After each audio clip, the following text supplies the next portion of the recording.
عارفه ان انا كل شهر بقول نفس الجمله ان انا ماليش نفس اعمل فيديو، بس انا في العادي ببقى مكسله. لكن المره دي انا فعلا ماليش نفس، عشان انا كل الكتب اللي قريتها في شهر واحد بجد سدت نفسي. وبما ان انا ماليش نفس خالص، فانا قررت ان انا المره دي بس هقسم لكم الفيديو هتكلم عن الكتب لوحدها، عشان انا مش حاسه ان انا متشجعه كفايه ان انا اقعد ارغي كتير عن الكتب والافلام والمسلسلات عشان اخلص من الكتب، واحس ان الجزء التاني مش هيبقى طويل قوي، فيمكن اتشجع واقعد اعمله. فالنهارده بس هقول لكم الكتب اللي قريتها في شهر واحد. انا ابتديت السنه بكتاب سلام لاحمد عبد المجيد، علشان انا كنت بادئه السنه في سينا، وكنت حاسه ان انا عايزه اقرا حاجه يعني تديني سلام نفسي كده وانا قاعده وسط الجبال والبحر والحاجات دي. فقلت الكتاب ده هيبقى مناسب جدا وهيدخلني في المود اللي انا عايزه ادخل فيه. هو المفروض هو بيتكلم عن شخص بيقابل راجل، يعني راجل حكيم، وان هو كل يوم بيقعدوا مع بعض والراجل يقعد يحكي له عن الحياه وعن الحكمه وعن الامتنان والكلام ده. الكتاب متقسم لكذا جزء، اللي هو تقريبا 4 أو 5 اجزاء، كل جزء مركز على حاجه معينه، مثلا جزء عن الامتنان، جزء عن الناس، جزء عن النفس، جزء عن السلام او حاجه كده، يعني مش فاكره، تقسيمات روحانيه يعني. وكل جزء فيه مثلا 5 أو 6 فصول، او لا كانوا 7، انا لاحظت فعلا انهم كان دايما رقم 7.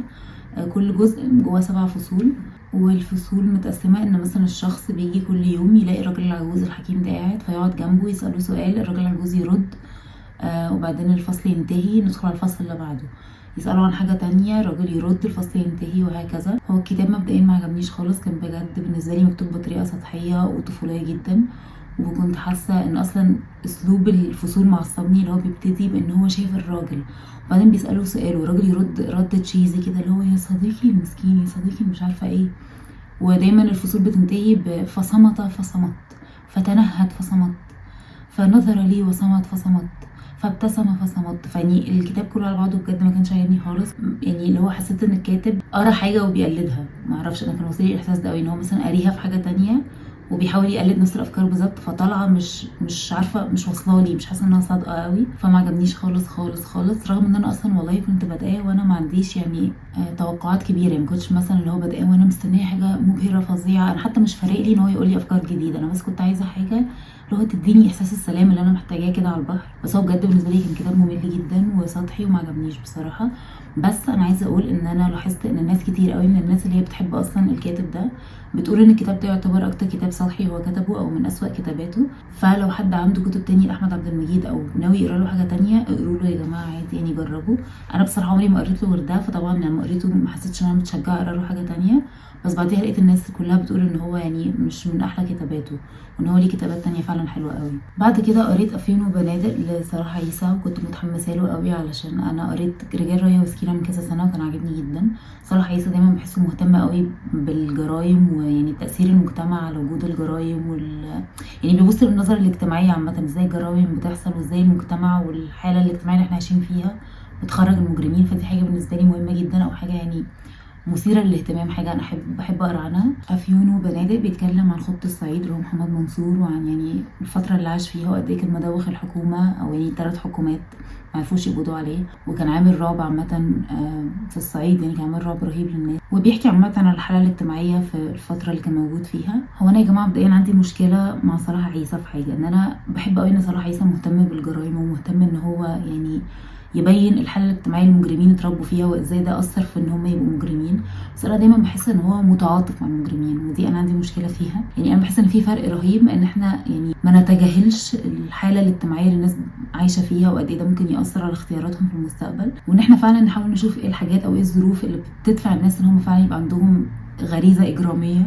بس ده حاجه، وان احنا نتعاطف مع المجرمين دي حاجه تانية. انا بحس صراحه عيسى متعاطف، يعني بالذات في الكتاب ده حسيته كل شويه بيجي نفس الجمله، ان ياه على الخط الصعيد، وقد ايه الفقر اللي شافه واللي خلاه يعمل كده، وقد ايه الحكومه كانت هي سبب في ان ده يحصل كده، وقد ايه الظروف هي اللي خلقت خط الصعيد. والمشكله الاكبر بقى، ودي مشكله تانية برده ما عجبتنيش في الكتاب، ان اصلا ما حسيتش ان انا عرفت اصلا طفوله خط الصعيد، ان هو بيحكي بس بصوره سريعه ان هو عادي كان متربي في الصعيد في اسيوط، وان هو كان متربي في عيله فقيره زي اغلب الناس في الصعيد ساعتها، ويعني في عز الظروف الصعبه اللي مصر كانت بتمر فيها ساعتها. بس مثلا ما فيش موقف بيحكيه غير ان موقف ان هو كان بيشتغل سماك او بيبيع سمك حاجه كده، وان هو مره اتخانق مع حد يعني ليه سلطه، والحد ده ضربه بالقلم، وكان ساعتها الخط يعني مراهق كان صغير، وان يعني الموقف ده عمل له غضب رهيب خلاه بعد كده يروح يقتل حد قريب الراجل اللي ضربه بالقلم. يعني مش ممكن قلم على وشه جرح الايجو قوي، فكبر بقى من قطاع الطرق والمجرمين والعامل رعب للناس اللي حواليه،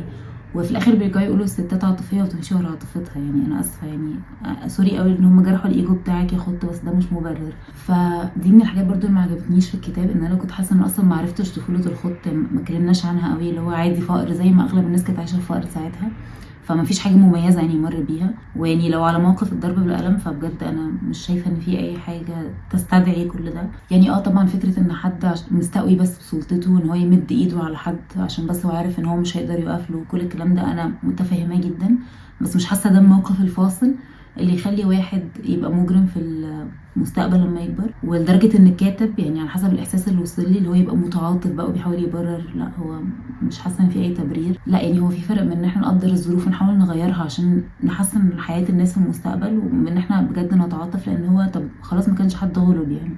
الخط مش هو الوحيد اللي عاش في فقر وعاش في صعوبه، في مليون واحد زيه، والمليون واحد اللي زيه ما كبروش بقوا قتالين قتله وبلطجيه وحراميه وعادي كبروا ناس عاديه. فهو لا، هو انت مش ضحيه، انا اسفه يعني. فدي كده مشكلتين من اللي كانوا عندي في الكتاب ده، ان انا اولا كنت حاسه ان انا في الاخر قريت كتاب عن الخط وانا ما عرفتش قوي عن حياته الشخصيه قبل ما يبقى الخط. والحاجه التانية انا كنت حاسه ان صراحه عيسى متعاطف قوي والموضوع ده مش عاجبني. وتالت حاجه بقى ان انا اصلا كنت حاسه الكتاب ده مبهوأ شويه يعني مقارنه برجال ريا وسكينه.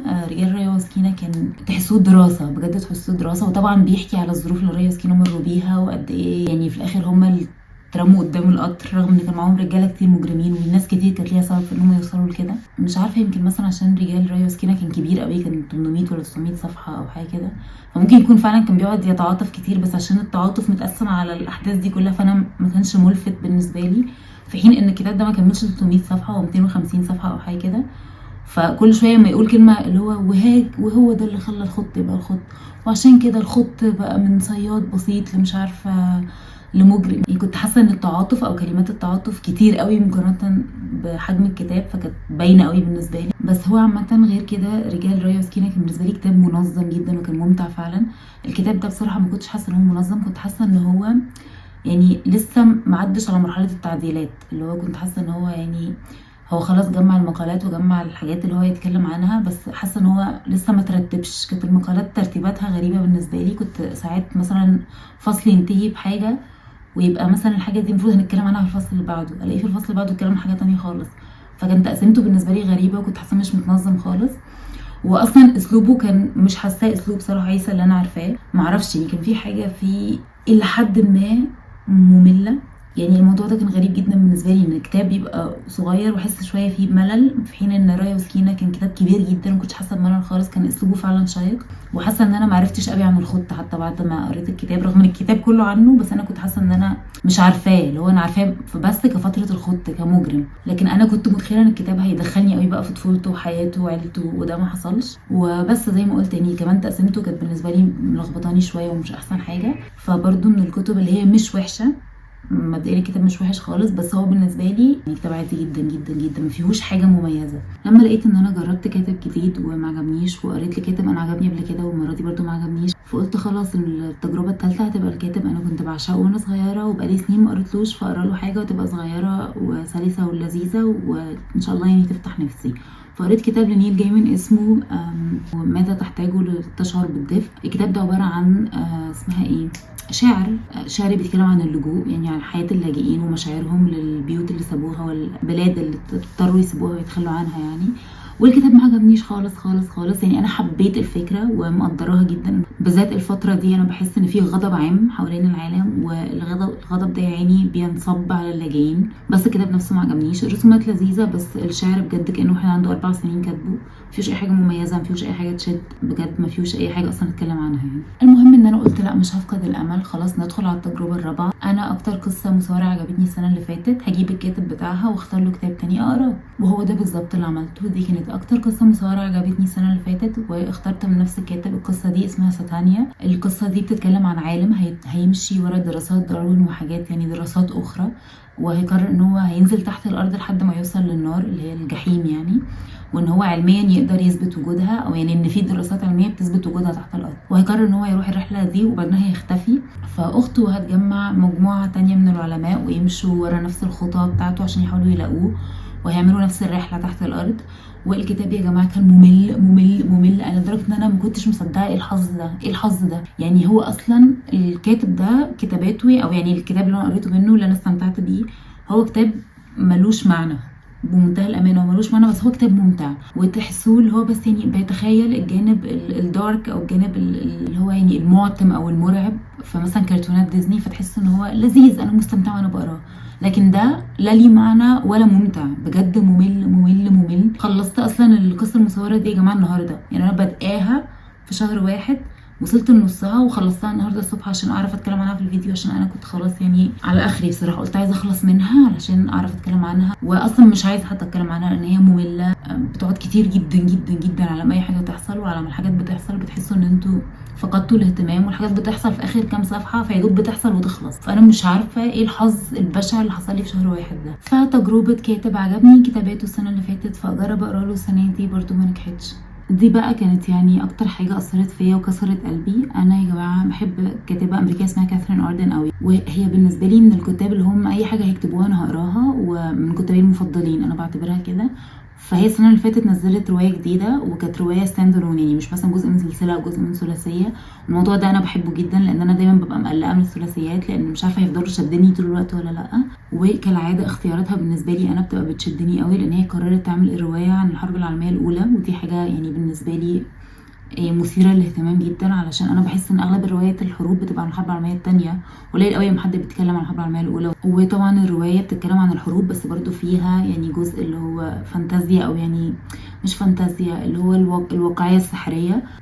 والكتاب ده يا جماعه من اول ما نزل وانا هموت واقراه، وعماله اجله. قلت مثلا السنه اللي فاتت هقراه في شهر نوفمبر عشان يبقى هديه عيد ميلادي لنفسي، وانا قلت لا خلاص هقراه في ديسمبر عشان لايق قوي على البرد، وانا قلت خلاص انا هقراه في اول شهر في 2025 عشان يبقى بدايه مبشره ويفتح نفسي على القرايه. وبجد انا محبطه وحاسه انا عايزه اعيط. هو انا مبدئيا انتهى بيا الموضوع بان انا سمعت الكتاب الصوتي، والكتاب الصوتي لذيذ جدا عجبني ممتع. القصه يا جماعه بتحكي عن بنت اسمها لورا، هي بتشتغل ممرضه في فتره الحرب العالميه الاولى، ولورا دي ليها اخ اسمه فريد هيسافر عشان يحارب وهيختفي، والاخبار بتاعته هتتقطع تماما، محدش عارف ايه اللي حصل له. هي روايه ماشيه على خطين، اول خط هو قصه لورا وحياتها وبعد ما اخوها سافر بسنه، وان هي بتحاول تعرف ايه اللي حصل له، وحياتها اصلا كممرضه في الفتره دي من الحروب، وقد ايه الدنيا كانت بشعه يعني ساعتها. والخط التاني بنشوف بقى فريدي ده كان ايه اللي بيحصل له لما قالوا ان هو اختفى، ويعني ايه اللي حصل له من الاخر، راح فين يعني. فهو الجزء بتاع لورا بيتكلم عن كانه يعني الواقع اللي احنا فيه دلوقتي، والجزء بتاع فريدي اللي هو السنه اللي قبلها لما هو اختفى، كانت اللي بيحصل بقى في السنه اللي قبلها. مبدئيا انا القصه بتاعت لورا كانت بالنسبه لي ممله فوق الوصف، نص الكلام كنت حاسه ان عايزه اشيله، ملوش اي لازمه. وانا بجد لحد دلوقتي مذهوله من قد ايه لورا دي شخصيه ممله، وبجد انا مش قادره اتعاطف معاها، مش فارقه لي نهائيا. ففكره ان الشخص اللي كاتب البنت دي هو نفس الشخص اللي كاتب البنت دي، انا عامل لي صدمه، مخي رافض يتقبل، لان لورا دي شخصيه بجد ممله وسطحيه، رغم ان هي يعني على الورق كده شخصيه بالنسبه لي حاجه مثيره للاهتمام فوق الوصف، ان هي تبقى ممرضه واخوها اختفى وفي الحرب العالميه الاولى، يعني عندها مقومات تخليها من الشخصيات اللي انا ابقى خلاص يعني هموت واعرف ايه اللي بيحصل في كل حاجه في حياتها. بس هي بجد مش كده خالص، كانت مكتوبه بطريقه ممله جدا، مش قادره اتعاطف معاها، مش مهتمه اصلا بايه اللي بيحصل لها، مش مهتمه باللاين بتاعها ده كله. الجزء بقى بتاع فريدي ده هو اللي خلاني اكمل الروايه للاخر، كان بالنسبه لي ممتع جدا. وزي ما قلت هو الكاتبه اصلا كاتبه الكتاب يعني اللي هو عن مآسي وبشاعه الحروب، في نفس الوقت فيه شويه واقعيه سحريه، فبالنسبه لي ده اصلا جو ممتع 100%، يعني ده اصلا ده بالظبط ستايل الكتب اللي انا بحبها. فانا الجزء بتاع فريدي كان بالنسبه لي هو بصراحه اللي زقني ان انا اكمل الروايه، غير كده انا كنت مش مصدقه قد ايه الروايه مش شداني. وبصراحه انا كنت حاسه ان انا لو الروايه مثلا ضاعت مني او الكتاب الصوتي اتمسح، مش حاسه ان انا هيبقى عندي اهتمام ان انا اجيبهم تاني واعرف ايه اللي حصل. ودي حاجه انا مش قادره اتخطاها لحد دلوقتي، عشان انا كاثرين اردن من كتابي المفضلين، في موضوع جارحني قوي ان انا الروايه بتاعتها تبقى مش عجباني كده. هي بجد يا جماعه عارفين الروايات اللي هو كانت ممكن تبقى حاجه خطيره وما بقتش، ففكرة بس ان هي كانت رواية عندها امكانيات انها ممكن تبقى حاجة خطيرة، وهي في الاخر بقت حاجة عادية واقل من العادية ساعات. يعني حتى اصلا الرواية كنت بحس ان هي مش متساوية، اوقات بتبقى بجد مملة ملل، ببقى اللي هو خلاص هعيط من الملل، واوقات تبقى لذيذة ولو تحسوا انتوا داخلين في القصة، وغالبا بتبقى الحتت اللذيذة بتاعت فريدي. حاجات لورا بجد 80% منها مملة، 20% بس بيحصل حاجات تشدني. فكنت بجد زعلانه على الروايه دي قوي قوي قوي. وتجربه ان انا انقذ نفسي بان انا اقرا كاتبه انا ممكن اقرا لها اي حاجه برضو ما نجحتش. عشان بس تعرفوا ان انا ليه حق ان انا ما يبقاش ليا نفسي اتكلم عن الكتب. انا يا جماعه وصل بيا اليأس ان انا قررت في الاخر اقرا كتاب لويمبي كيد، عشان انا بحب ويمبي كيد وبحب الافلام وبحب الكتب، فقلت خلاص انا اقرا حاجه تبقى دمها خفيف بس يعني تخليني استمتع بس يعني ان شاء الله يوم واحد من القرايه. وبجد حتى الكتاب اللي انا قريته كنت خلاص يعني معرفش بقى هل المشكله برضو في الكتاب ولا انا كنت خلاص بقى اللي هو جبت اخري فمفيش حاجه خلاص عارفه استمتع بيها، رغم ان انا اخترت عدد معين بيتكلم عن اللي هو الفرقه بتاعه رودريك عشان انا بحب شخصيه رودريك، كانت بالنسبه لي شخصيه مضحكه. والكتاب بجد انا خلصته بس كنت حاسه ان انا جيت في الاخر اللي هو حاسه ان انا عايزه سكيب، اللي هو انا ماسكه نفسي ان انا اقعد افوت الصفح خلاص ماليش نفسي اضحك نفسي اتسدد. وهي دي كانت اللحظه الفاصله اللي خلتني خلاص انا شايفه ان المفروض اوقف قرايه، مش هقرا دلوقتي خالص، انا مش عارفه استمتع بحاجه والحاجات اللي بقراها مش بتعجبني لدرجه ان انا بقيت حاسه ان انا حتى لو قريت حاجه حلوه مش هقدر استمتع بيها دلوقتي. فقلت خلاص لا كفايه، رغم ان انا في شهر واحد في اخره بدات كتاب وعجبني يعني كان شددني جدا، انا لحد دلوقتي بقراه. المفروض هو كتاب اسمه كيف توقفت عن كوني يهوديا، الكتاب لكاتب اسرائيلي اسمه شلومو ساند، والكاتب ده هو يعني بروفيسور في الجامعه العبريه في القدس، بروفيسور تاريخ تقريبا على حسب ذاكرتي. والكاتب ده ليه كتب كتير قوي بتتكلم عن آرائه اللي مش حلوة قوي ناحية إسرائيل، اللي هو مثلا ليه كتاب اسمه اختراع الشعب اليهودي، اختراع دولة إسرائيل، اللي هو ازاي بطلت ابقى يهودي اللي انا بقراه.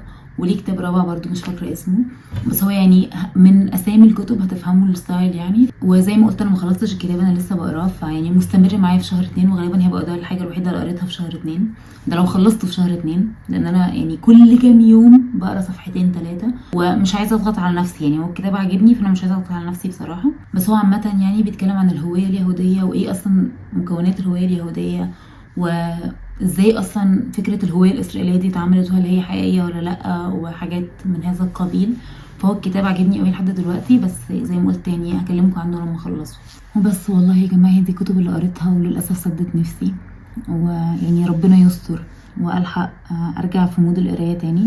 بالنسبه بقى للافلام والمسلسلات والوثائقيات والحاجات اللي شفتها هعمل لكم فيديو تاني، بس انا كنت حاسه ان انا عايزه اخلص من الكتب ومن الكلام السلبي لان الفيديو ده كله برطمه، انا بعتذر لكم جدا. هو تقريبا فيديو عباره عن 10 دقايق ليا وانا قاعده ببرطم ان ده مش عاجبني ده مش عاجبني ده مش عاجبني، وعشان كده ما كنتش عايزه اعمله لان انا كنت حاسه ان انا طاقه سلبيه سوداء طالعه ان انا كل حاجه مش عاجباني وبس. اشوفكم بقى على خير في رغي تاني عن افلام ومسلسلات شهر واحد وبرطمه تاني برضو عادي وشكوى تاني. ما هي دي الحقيقه بصراحه، مش هقدر اجامل قوي يعني، بحاول اجامل بس مش دايما بقدر بصراحه.